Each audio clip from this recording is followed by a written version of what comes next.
Hello, everyone, and welcome to Conversations with Matt DeLockery. Today, I want to talk about purity culture.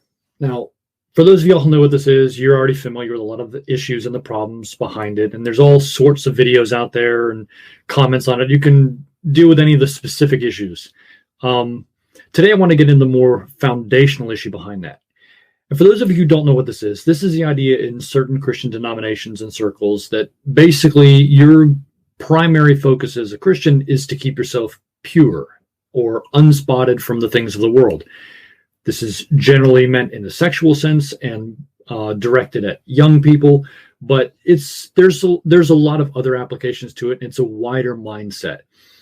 The idea is keep yourself unspotted from the world. You don't get tainted with the things that are out there that are bad, that are icky, that are problematic. You want to stay pure. You're supposed to live a pure life. What I want to do is I'm going to contrast that with what I'm calling a renewed life. Biblically speaking, there is no difference between living a life that's pure and correct and upstanding and living a life where you're renewed in the image of God, or you're moving in that direction. Theologically, there is no difference, but definitionally, and how we tend to live this out in the day-to-day life and the definitions that we work with make these things different. Because if you look at Jesus, who better else to use as an example for what, we're supposed to be doing as Christians, than Christ. If you look at him, we're going to say, yes, he did indeed live a pure life. And if you're not going to say that, then you're not really a Christian. So, or you've got some serious theological issues, other topic. But he lived a pure life, okay? But if you look at what he did, he didn't try to keep himself, unspotted from the things of the world. He did, but not in the way that purity culture says. That's what the religious leaders did, especially the Pharisees. They really just sort of stayed back from anything that was icky or dirty or sinful, and just stayed away from all that stuff. Jesus actually sought that stuff out. He looked for all of the people in the places that were icky and dirty and sinful, and he went there. Now, it's not that he was just this, sort of hedonist or bohemian, kind of like, hey, live and let live, do whatever. Like, I'm into doing the stuff, you can be too. That's not Jesus.